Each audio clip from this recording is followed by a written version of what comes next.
우리는 계속해서 고린도 교회의 예배 가운데 있었던 세 가지 문제들에 대해서 하나씩 살펴보고 있었습니다. 첫 번째 문제는 뭐였죠? 머리에 예배포를 쓰는 문제였습니다. 예배포를 쓰는 문제는 기본적으로 복음 진리와는 상관이 없이 고린도 교회 안에, 그러니까 교회가 가지고 있는 전통에 대한 문제였습니다. 그래서 복음으로 인해서 그리스도인의 자유는 머리에 쓰고 예배를 하건 쓰지 않고 예배를 하건 전혀 문제가 되지는 않지만, 당시의 전통 안에서 고린도 교회는 여자들이 예배포를 머리에 쓰지 않으면 많은 이들이 좀 불편해하고, 또 교회 밖에서 교회 안을 바라보는 시선도 교회가 이렇게 난잡해라고 하는 소리를 들을 수 있는 사회 문화를 가지고 있었기 때문에 바울은 고린도 교회 성도인 여성도들에게 너희들이 머리에 예배포를 쓰는 게 전혀 문제가 되지는 않으나 교회의 유익과 또 교회의 덕을 위해서 머리에 예배포를 써주는 것이 좋을 것 같다라고 하는 권면을 했습니다.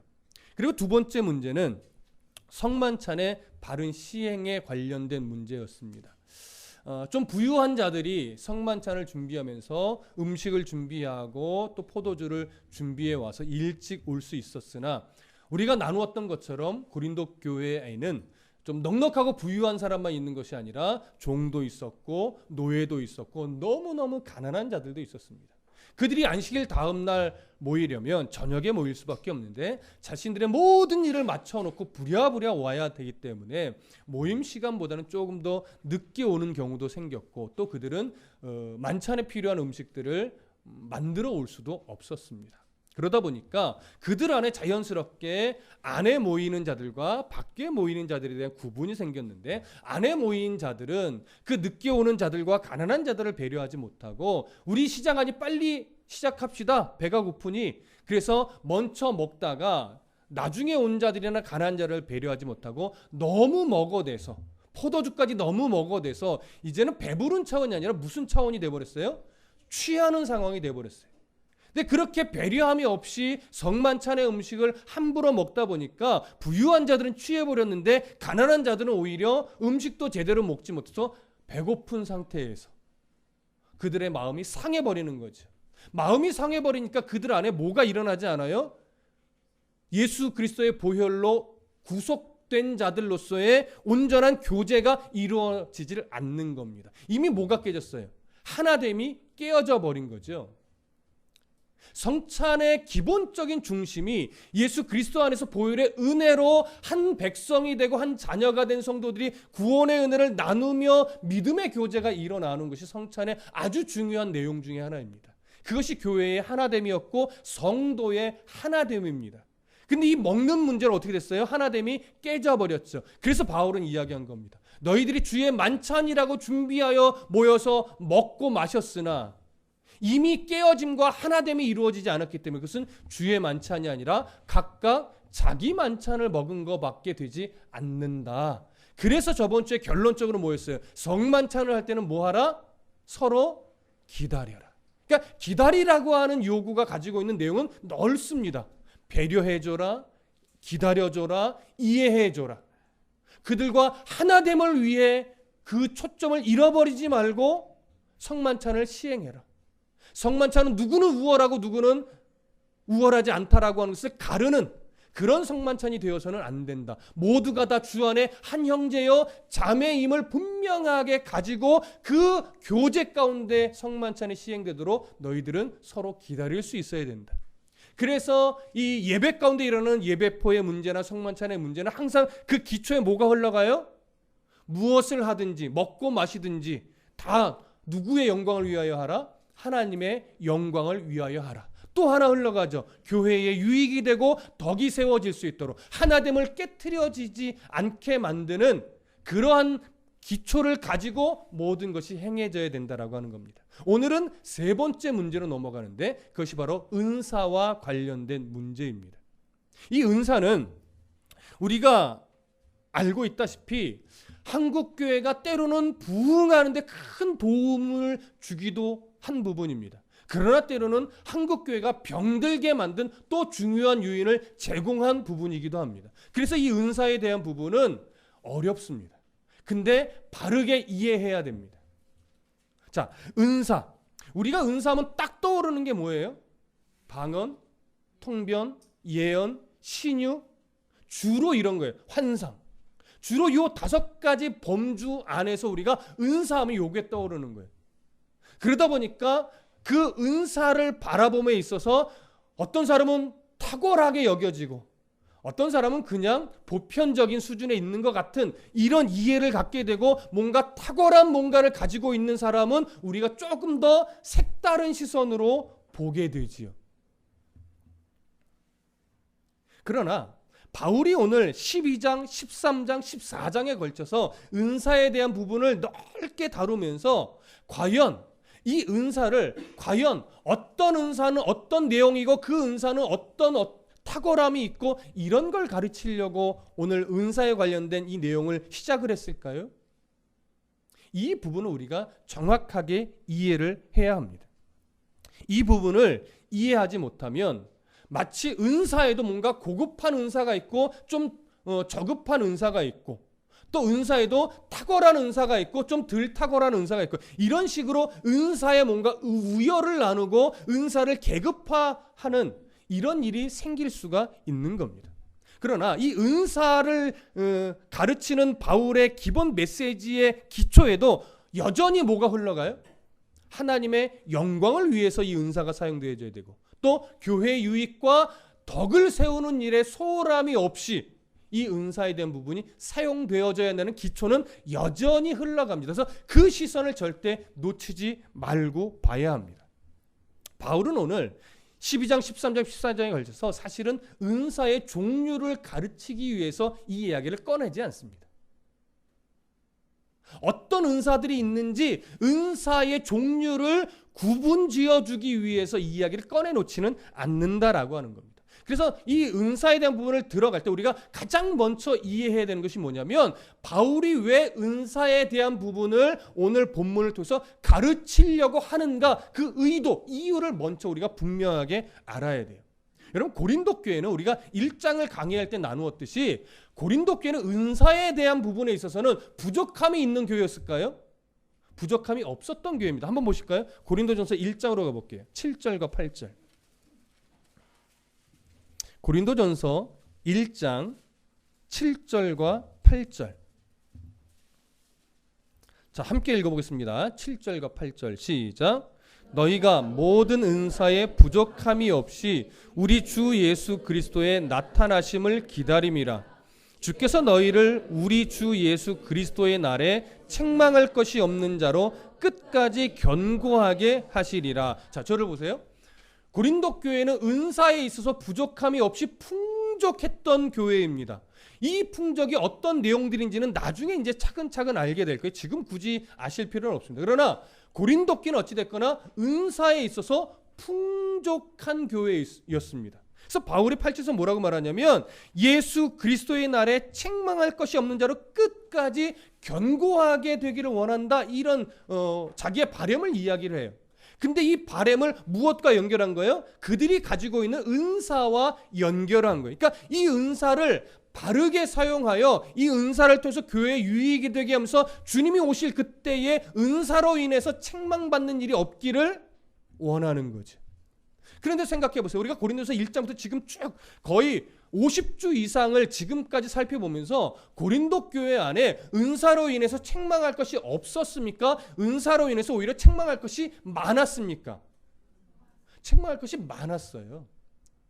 자, 은사가 뭘 은사로 하냐? 우리가 나중에 나누게 되겠지만 바울은요, 이 은사를 단순하게 방언, 통변, 예언, 신유, 환상 이런 것들만을 은사로 규명하지는 않습니다. 가르치는 것도 은사라고 이야기를 하고 뭔가 지식적인 것도 은사라고 얘기를 하고 뭔가 구원의 은혜를 덧입은 것까지도 은사로 이야기를 합니다. 그런데 바울은 이 은사로 인해서 고린도 교회에 무엇을 지적했었냐면 그들이 가지고 있는 지식적인 은사를 가지고 나는 누가 좋아? 처음에 뭘 얘기해요? 나는 아볼로가 좋아. 아볼로가 최고라고 생각해. 아니야. 복음을 처음 이 고린도에 전해줬던 바울이 최고야. 바울 편에 서야지. 아니야. 복음과 율법 이것의 균형감을 가졌던 베드로가 최고야. 야, 사람을 최고라고 하는 게 어딨어? 예수가 최고지. 난 예수파야라고 하면서 자꾸 파벌이 나눠지다 보니까 누구 파는 뭐가 문제고 뭐가 잘못됐고 막 지적질하면서 서로를 공격하는 일도 벌어졌습니다. 그러면서 분열이 되고 다툼이 일어나고 파당이 지어졌죠. 사실은 바울이 고린도교를 시작할 때 이 부분을 아주 신랄하게 지적을 해줬었습니다. 근데 이런 것들이 무엇과 뗄 수가 없는 거예요? 은사의 부분과 뗄 수가 없는 겁니다. 바울은 이렇게 은사를 잘못한 결과 분열이 되고 파당이 일어나고 다툼이 일어나는 것을 잘못된 것이라고 지적하면서 예수 그리스도께서 오시는 그때까지 이 부분을 너희들이 온전하게 해결하는 싸움을 하지 않으면 마지막 때 하나님께 뭐 한다는 거예요? 아주 큰 책망을 받는다는 거예요. 왜? 교회를 자꾸 깨트려 가니까, 하나됨을 지켜내지 못하니까. 그 부분을 바울은요 정확하게 계속해서 지적해오는데, 이제 은사에 대한 부분을 들으면서 이제는 아주 명확하게 가르칠 겁니다. 그때는 앞에서는 그런 어떤 파당을 지어지고 누구파로 나눠지는 것에 초점을 맞췄다면, 이제는 그 전반적인 부분을 다 아우러서 아예 은사에 대한 부분을 집중해서 바울이 가르치는 거예요. 뭐가 문제였고 어떻게 은사를 사용해야 되고 내가 왜 은사에 대한 부분을 지금 꼬집어 이야기를 하는지, 무슨 말씀인지 이해되시죠? 자, 그래서 바울은요 이 은사를 이제 고린도 성도들을 가르치면서 고린도 교회가 가지고 있는 이 은사를 교회의 유익이 되고 하나님께 영광이 되도록 사용하게 하려고 이제 가르치면서 이끌어 갈 겁니다. 그 첫 시작을 1절로 보시죠. 고린도전서 12장 1절 함께 읽습니다. 시작. 형제들아, 신령한 것에 대하여 나는 너희가 알지 못하기를 원하지 아니하노니. 자, 첫 시작을 이렇게 합니다. 신령한 것에 대하여. 신령한 것에 대하여라고 하는 것은요, 문법적으로 보면 두 가지로 해석이 가능해집니다. 문법적으로 보면 첫 번째는 이런 거예요. 영적인 사람들에 대하여. 그러니까 영적인 사람들에게 포커스를 맞추고 번역을 하나 할 수 있고, 또 하나 번역이 가는 것은 뭐냐면 영적인 것에 대하여, 이렇게 번역을 했습니다. 그러니까 영적인 것이라는 건 사람에게 초점을 맞추는 게 아니죠. 지금 바울은 아직 은사라는 말은 쓰고 있지 않아요. 좀 뒤에 쓰는데 은사란 말을 쓰고 있지는 않지만 지금 이 부분이 은사와 관련된 내용이라는 걸 우리가 충분히 알 수 있습니다.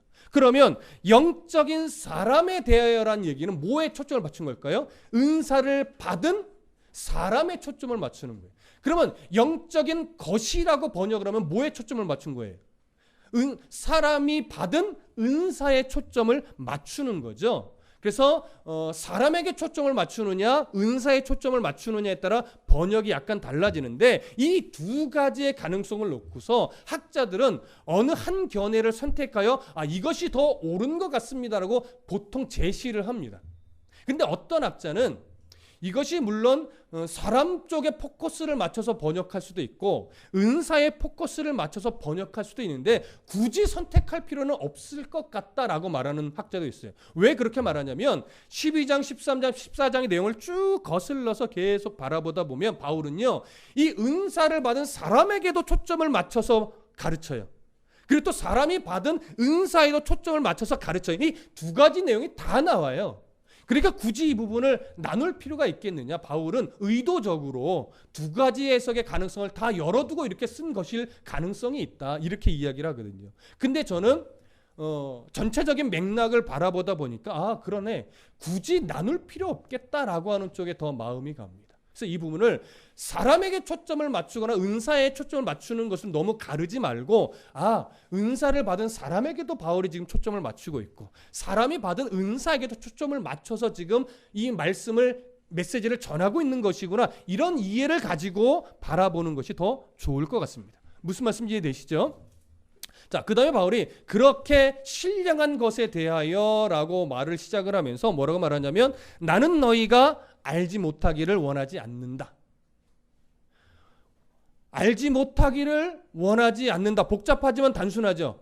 바르게 꼭 알기를 원한다는 거죠. 그러니까 꼭 알기를 원한다는 건 지식적으로 아는 차원을 더 넘어서서 너희들이 바르게 알아서 바르게 사용하게 되기를 내가 원한다는 거죠.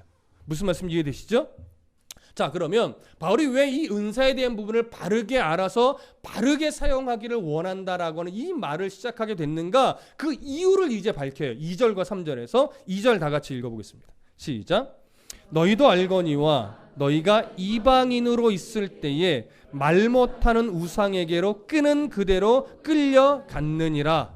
자, 바울은요, 고린도 교회 성도들이 회심하기 전에 어떤 모습이었는지를 일단 끄집어냅니다.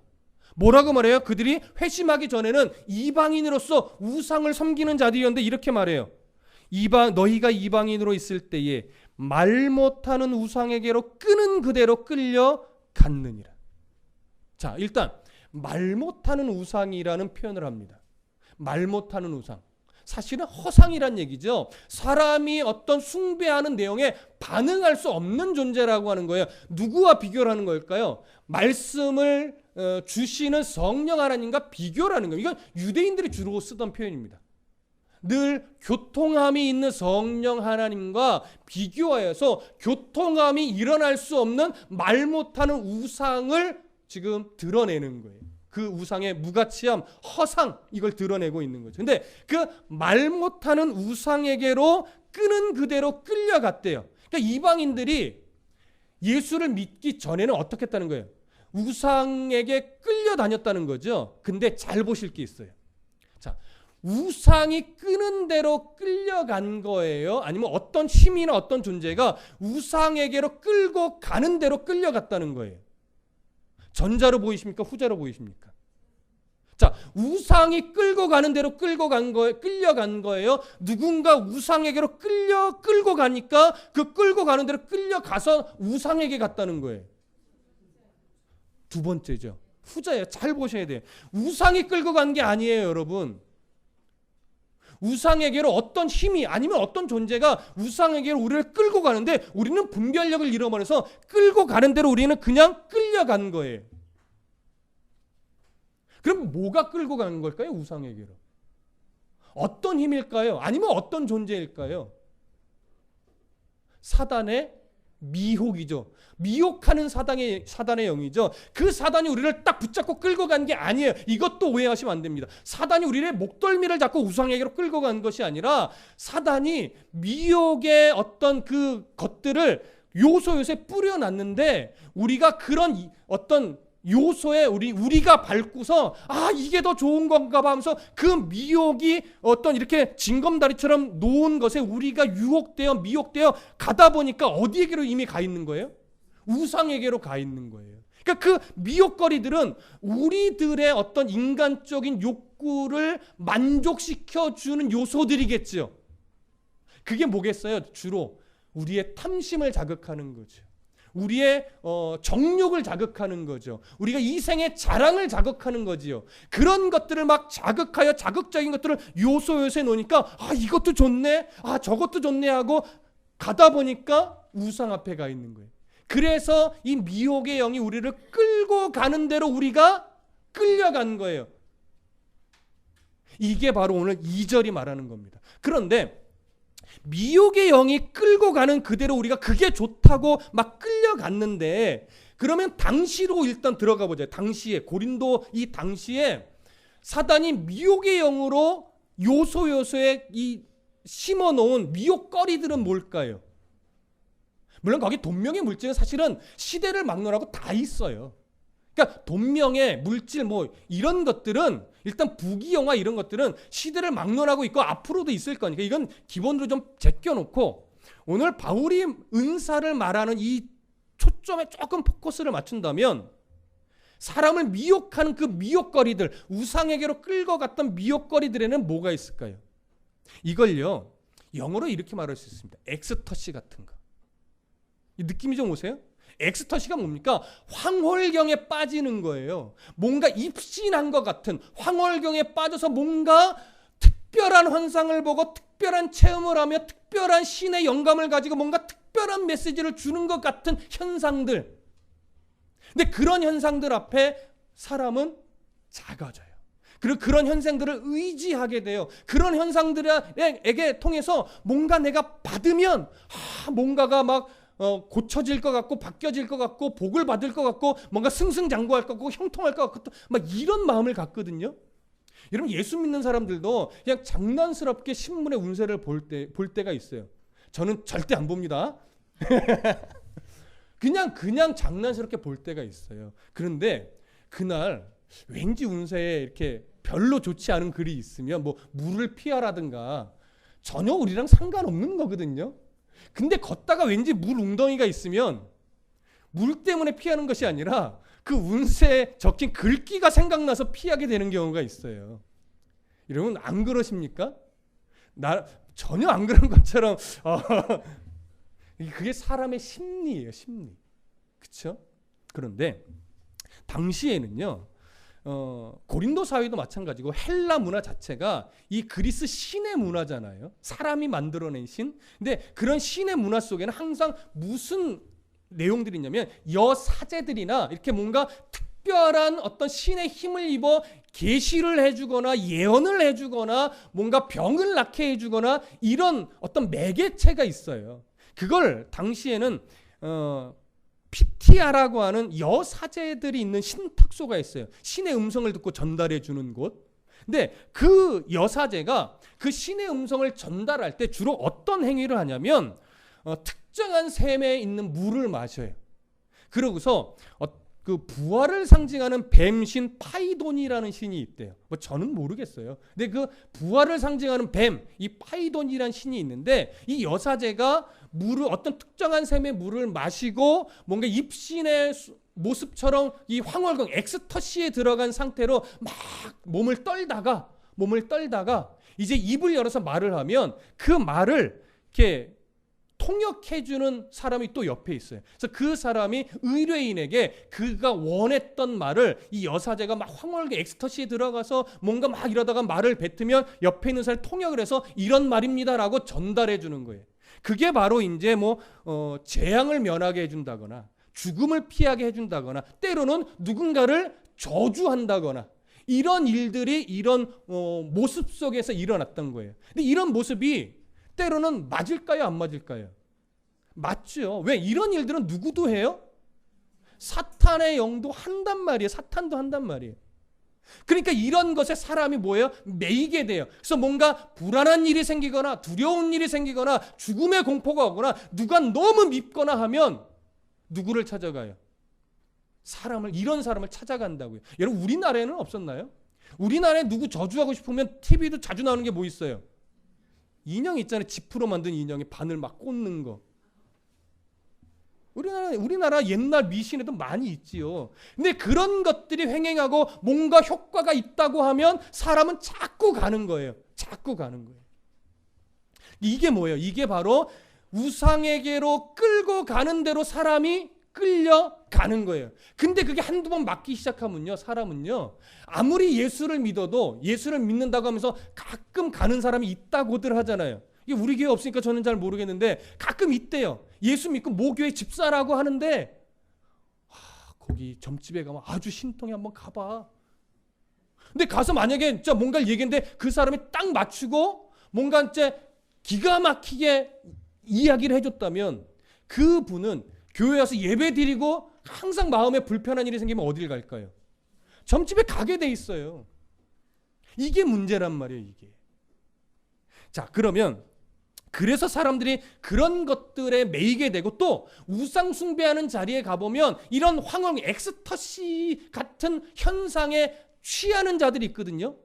그러니까 어떤 사람이 더 많이 취하느냐가 뭐예요? 좀 우월함의 대상이 돼요. 존경의 대상이 돼요. 그러니까 거기에 참여하는 사람이 엑스터시의 경험이 약한 사람은 나도 어떻게 하든지 저런 경지에 올랐으면 좋겠다라고 하면서 이런 황홀경에 빠지고 싶어하는 일이 생깁니다. 그러다 보니까 이 고대 시대에는요, 이런 황홀경에 들어가도록 돕기 위해 마약 성분의 어떤 그런 약품 같은 거 이런 것들을 사용했다라고 하는 기록도 있어요. 그래서 정말 이런 황홀경에 빠지도록, 그러니까 그런 걸 경험하면 못 빠져나오는 거예요. 왜? 거기에 마약 성분이 들어있으니까. 그러니까 그런 것들을 탄 물을 마시게 되게 하기도 하고 어떤 음식을 먹기도 하고 하면서 어떤 그 의식 속에 들어가면 점차 뭐예요? 거기에 취해서 엑스터시 같은 황홀경에 빠지게 되는 거예요. 그러다 보면 이제 헤어나오지를 못하는 거죠. 자, 이제 진짜 문제를 말씀드리겠습니다. 고린도 교회 성도들은 유대인으로서 개종한 성도들 말고 이방인이었다가 개종한 성도들이 대부분인데 이들은 이미 그런 경험을 했던 자들이에요, 안 했던 자들이에요? 이미 했던 자, 그런 경험을 충분하게 했던 자들이에요.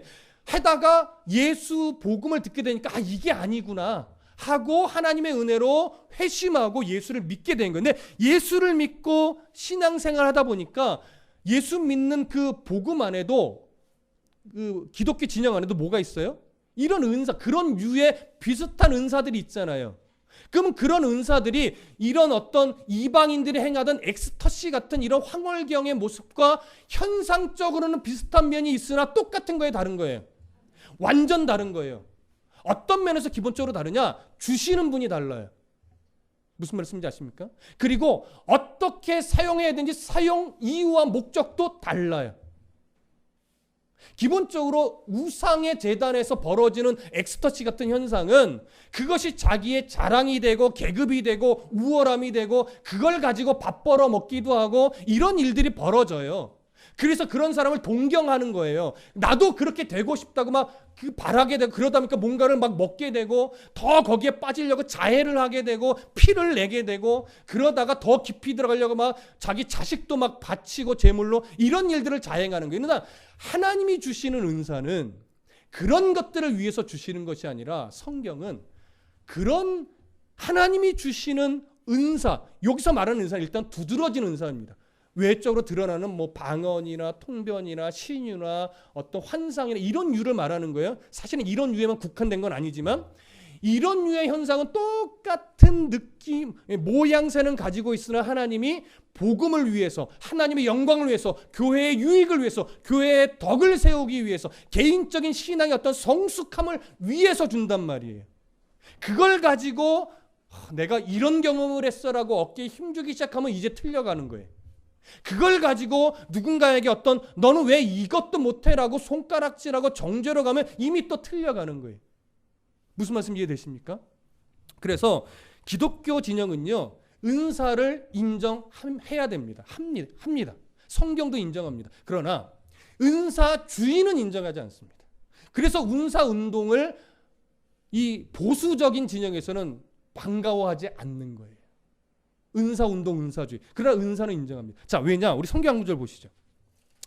고린도전서 14장 일단 19절을 보세요. 이건 나중에 우리가 나눌 이야기지만 고린도전서 14장 19절 함께 읽어봅니다. 시작. 그러나 교회에서 네가 남을 가르치기 위하여 깨달은 마음으로 5마디 말을 하는 것이 1만마디 방언으로 말하는 것보다 나으니라. 여러분, 바울이 이 얘기를 할 때 방언의 은사가 나쁘다 이 얘기를 하는 걸까요? 그거 아니에요. 방언의 은사를 좀 받았다고 함부로 사용하여 누군가의 마음을 상하게 하거나 아니면 너 왜 방언도 못해 이렇게 비판 쪽으로 나간 건 아니면 나는 깊은 방언을 하는 사람이야 라고 하면서 뭔가 우월의식을 가지고 방언을 사용하는 것이 그것을 지금 지적하는 거예요. 그런 식으로 잘못되게 방언을 사용하는 것보다는 오히려 교회에서 네가 남에게 유익하게 가르치기 위해서 깨달은 마음으로 그냥 몇 마디 말을 해주는 게 더 좋은 거라는 거예요. 이게 바울이 지금 가지고 있는 기준이에요. 한 가지 더 볼까요? 26절 함께 읽습니다. 시작.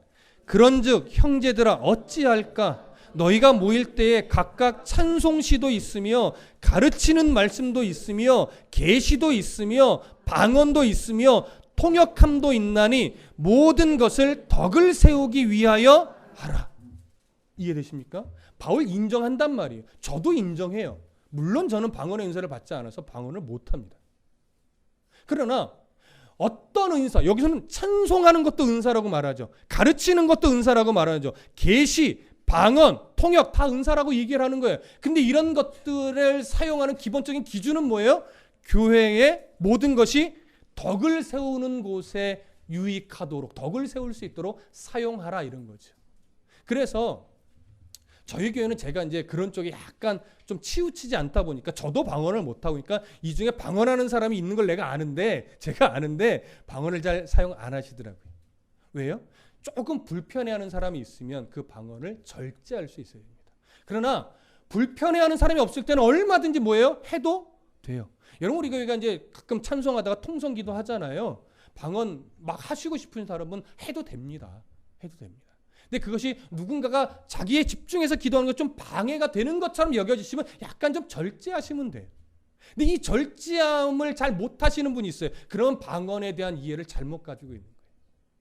무슨 말씀인지 이해되시죠? 그래서 그런 수준에 우리가 좀 이르기를 소망합니다. 자, 그런데 고린도 교회에는 지금 이런 구별을 못하고 있는 사람이 생겨난 거예요.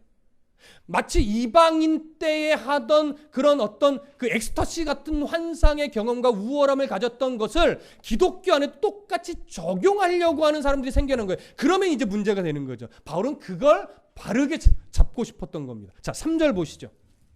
12장 3절 함께 읽습니다. 시작. 그러므로 내가 너희에게 알리노니 하나님의 영으로 말하는 자는 누구든지 예수를 저주할 자라 하지 아니하고 또 성령으로 아니하고는 누구든지 예수를 주시라 할 수 없느니라.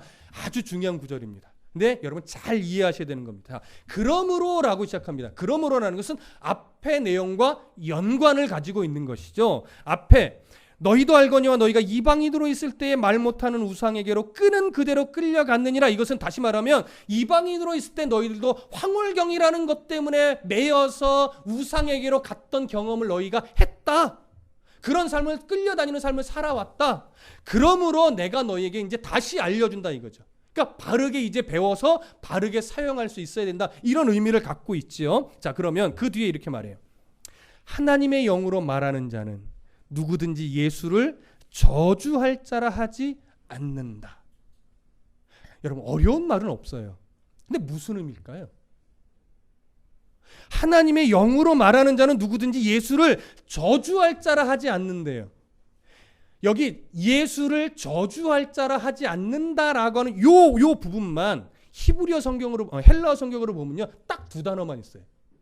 예수, 저주. 두 단어를 번역하는 사람이 이렇게 번역한 거예요. 자, 예수, 저주. 한글로도 그냥 예수, 저주 이렇게 써 있어요. 어떻게 이걸 이해해야 될까요? 어렵죠. 그래서 어려운. 그냥 한글 번역으로만 보면 그냥 이해되는 것 같아요. 근데 헬라어 성경으로 보면 예수, 저주 두 단어밖에 없어요. 그러다 보니까 이 부분을 해석함에 있어서 세 가지 견해로가 나눠집니다. 자, 첫 번째 견해는 이런 거예요. 자, 하나님의 영으로 말하는 자는 누구든지 십자가에 달린 예수님을 가리켜 하나님께 저주받은 자라고 할 수 없다라고 하는 의미로 보는 거예요. 자, 그러면 십자가에 달린 예수님을 가리켜 저주받은 자다라고 말했던 자들은 누굴까요? 유대인들이죠.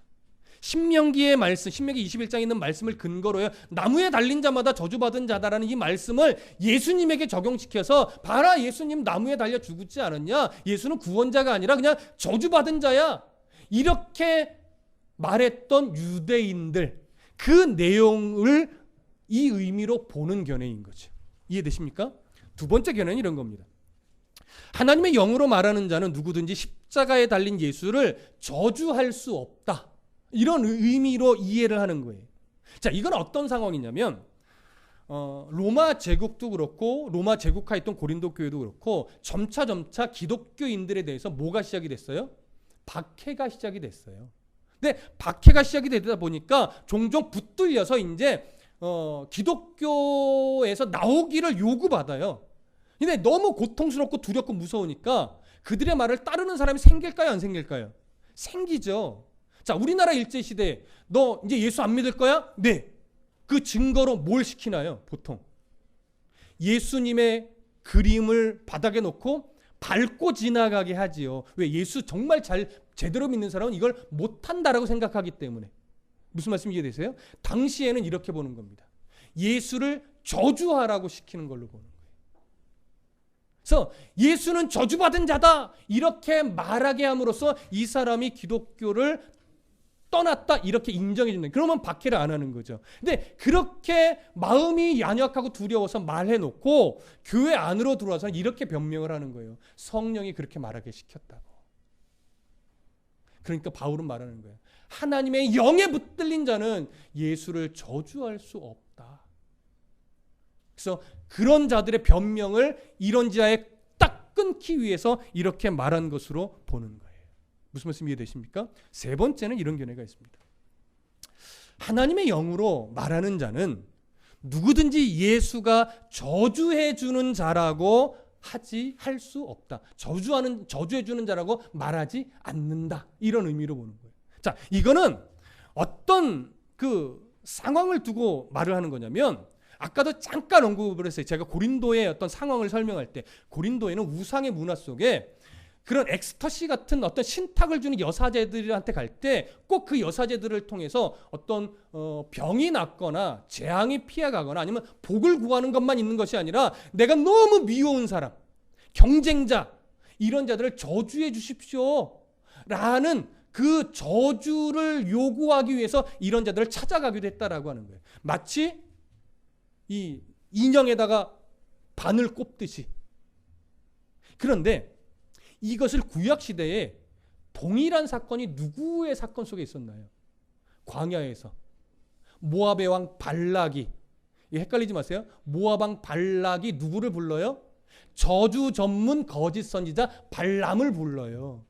그래서 이스라엘에게 하나님께 네가 기도해서 저 이스라엘을 저주해줘라, 저주하게 해줘라고 요구하죠. 그래서 발람이 이스라엘을 저주하게 하나님께 부탁하려고 7제단을 쌓고 제사를 열심히 드리는데, 하나님이 발람의 입을 아예 틀어막고 뭐하게 하여? 저주하지 못하고 축복하게 하죠. 이게 이런 내용을 가지고 있으니까 우상의 문화는 이런 저주 문화가 있는 거예요. 이런 식으로. 그런데 실제로 당시에 피슬턴 교수라고 하는 이 교수가 쓴 책에 보면요, 최근에 고린도와 그 주변 지역에서 토판, 나무로 만든 토판이 발견돼. 한 27개 정도가 발견이 되는데, 그 안에 무슨 내용이 기록되어 있냐면, 당시 어떤 사업을 하는 사람이거나 어떤 사랑을 하는 사람이거나 또 고소 운동 경기에 있던 사람들 중에, 고소 고발하는 사람들 중에 이제 숙적이 있잖아요. 아니면 경기에 경쟁 상대가 있잖아. 이런 사람들을 저주해 달라고 요구를 하고 해서 그 저주 문구가 기록되어 있는 토판이 발견이 됐대요. 그러니까 그런 문화가 실제로 있었던 거예요, 없었던 거예요? 있었다는 거죠. 근데 이방의 문화는 그런 게 있었다는 거 우리가 상관없어요. 근데 문제는 뭐예요? 그런 문화를 교회에 똑같이 적용하려고 하는 사람이 생긴 거예요. 그래서 하나님의 예수 성령의 이름으로 뭐 하는 사람이 생긴 거예요? 누군가를 저주해 주는 사람이 생긴 거예요. 그래서 뭐 예를 들어서 어느 성도니, 아니면 뭐 권사님, 아니면 목사님, 뭐 오늘날 저기에 보면, 내가 정말 저 인간 너무 믿고 나한테 너무 나를 억울하게 만들었는데 하나님께 좀 기도해 줘서 좀 저 사람 망하게 좀 해달라고.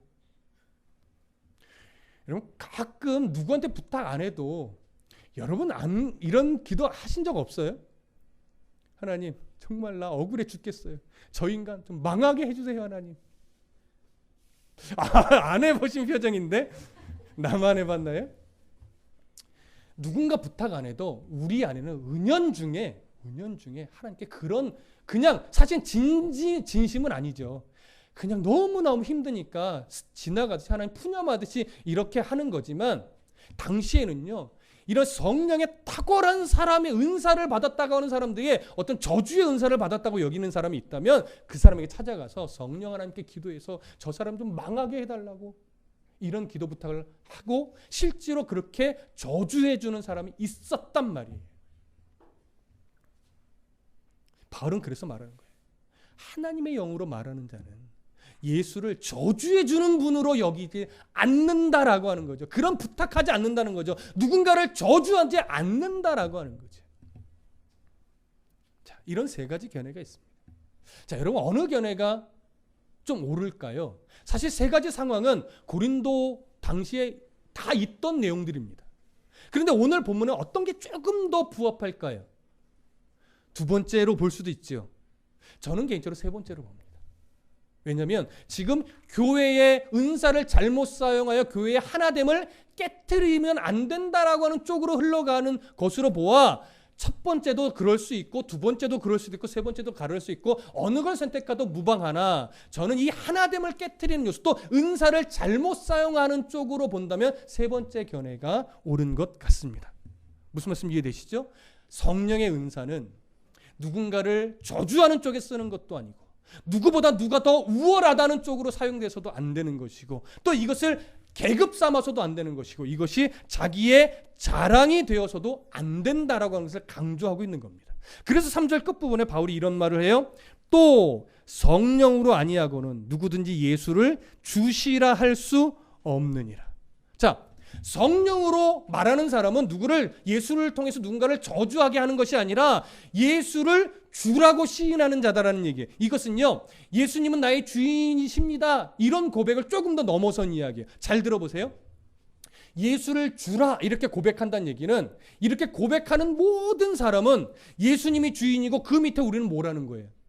우리는 다 종이라는 거예요. 그러니까 모든 예수를 주로 시인하는 모든 사람은 예수를 주인으로 섬기는 동일한 다 종이에요. 우리가 모두 예수 그리스도를 주인으로 섬기는 종인데 종들이 서로 내가 종으로서 더 탁월한 은사를 가졌느냐 하면서 막 우열을 나눈다는 거예요. 이게 말이 된다는 거예요? 말이 안 된다는 거예요? 말이 안 된다는 거예요. 종들이 우열을 가리고 서로 자기가 잘났네 못났네 하면서 종들 안에 다툼이 일어나는 것은 예수를 주로 시인하는 거라는 거예요? 시인하지 않는 거라는 거예요? 시인하지 않는 거라는 거예요. 그러니까 예수를 주로 시인한다는 것은 뭐냐면 저 사람도 나와 똑같은 주로 예수의 종이다. 저 사람도 세상에서는 좀 더 부자고 권세가 있는지 모르겠으나 주 안에 한 종으로서 한 형제요 자매다. 이걸 인정할 수 있는 거라는 거죠. 그러니까 성령의 메인자는 예수님이 정말 모든 성도의 주인이 되도록 인정하는 삶을 살아가야 함이 마땅하다는 거죠. 그렇다면 누가 더 잘났니 못났니 말할 수 없고 누가 더 우월하니 뭔 우월하네 이렇게 나눌 수 없고 이것이 계급화될 수도 없고 자랑이 될 수도 없다라고 하는 거예요. 그래서 앞에서 말씀드렸던 고린도전서 14장 26절 그런즉 형제들아 어찌할까 너희가 모일 때에 각각 찬송시도 있으며 가르치는 말씀도 있으며 계시도 있으며 방언도 있으며 통역함도 있나니 모든 것을 덕을 세우기 위하여 하라. 그래서 이 말을 하는 겁니다. 예수님이 주인이 되게 하기 위해서 우리는 종으로서 바르게 살아가게 하기 위해서 우리는 종으로서 하나됨을 지켜내야 하기 때문에 그렇지 못한 거면 이것을 자꾸 깨트린다면 뭔가 신유가 있고 은사가 있고 통역도 있고 방언도 있다 하더라도 그건 하나님이 주신 것이 아닐 수도 있으며 하나님이 주셨다 할지라도 자기 교만으로 악하게 사용하는 것으로서 하나님의 책망의 대상이 될 수도 있는 겁니다. 그래서 동일한 어떤 탁월한 은사처럼 보여지는 현상이 있다 할지라도 그것이 정말 성령의 역사라고 보시면 안 돼요. 뭘로 판단하는 거예요? 그것을 하나됨을 위해 사용하고 있는가? 그것을 교회의 유익이 되도록 사용하고 있는가? 그것이 교회의 덕이 세워지도록 사용하고 있는가? 그걸 통해 정말 하나님의 영광만을 드러내려고 애쓰고 있는가? 이걸 보셔야 된다는 거죠. 이 기준에서 뭔가가 틀어져 있다면 그건 잘못 사용하는 거든가 아니면 하나님이 주신 게 아닐 수도 있는 거예요. 여러분 우리는 인정하잖아요. 미신에서 일어나는 어떤 신비한 현상과 교회에서 일어나는 신비한 현상이요 외적인 것은 비슷한 게 참 많아요. 교회 안에서만 병고침이 일어나는 게 아닙니다. 교회 안에서만 어떤 신비한 현상이 일어나는 게 아닙니다. 오히려 교회 밖에서 더 많이 일어납니다. 왜? 그래야 올무 잡을 수 있기 때문에. 그래서 여러분 탁월한 어떤 그런 신비한 엑스터시 같은 현상들이 일어나지 않는다 할지라도 예수님을 나의 주로서 진실하게 고백한 자라면 그 사람은 이미 하나님 앞에 은사를 받은 것과 동일합니다. 예수를 주로 고백하는 이 진실한 고백과 그 고백다운 삶이 없다면 아무리 뭔가 탁월함이 있다 할지라도 그건 하나님이 주시는 은사가 아닐 수 있다라고 하는 이 경각심 우리가 정확하게 가지셔야 됩니다. 자, 고급한 은사 그런 건 없습니다. 저급한 은사 그런 건 없습니다. 다만 사람이 어떤 범주 안에 고급한 은사처럼 만들어 놓은 게 있을 뿐이지 하나님이 보실 때 고급한 은사, 저급한 은사 그런 건 없습니다.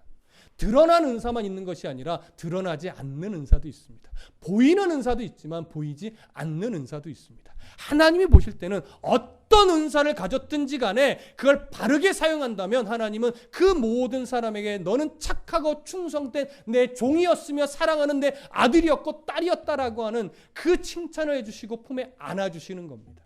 아무리 고급하게 보이는 은사를 이 땅에서 많이 가지고 많이 사용했다 할지라도 하나님 마지막 때 네가 선지자 노릇을 했느냐? 아니, 그러나 나는 너를 도무지 모른다라고 하는 이런 책망 받을 수 있으면 우리가 경각심을 가져야 됩니다. 하나됨을 깨트리면 그런 하나님의 책망을 받는다고요. 유익되지 않게 함부로 사용하면 나는 너를 도무지 모른다라고 하는 하나님의 엄한 말씀을 들을 수 있다고요. 그래서 여러분, 뭔가 좀 탁월하게 보이는 뭔가를 가지신 분들, 우리 전도사님처럼 잘생겼거나 고개 숙이네, 찬송을 잘하거나 하영이처럼 악기를 잘 다루거나 이렇게 뭔가 드러난 것 갖고 있는 분들 정말 조심해야 됩니다. 목사들처럼 앞에 서서 말씀을 가르치는 은사를 가진 자들 더 조심해야 됩니다. 왜요? 그걸 잘못 사용하게 될 위험이 가장 많은 자들이기 때문에 오늘 바울은 그걸 경계하는 겁니다. 오늘 하나님이 주신 은사, 이제 앞으로 우리가 그걸 계속 배워나갈 텐데 잘 이해하고 잘 배워서 잘 사용하여 하나님께는 영광이 되고 교회에는 유익하며 덕이 세워질 수 있는, 그래서 교회의 하나됨을 더 단단하게 만들어 가는데 유익하게 하는 그런 은사 가진 모든 성도가 되시기를 간절히 소망합니다.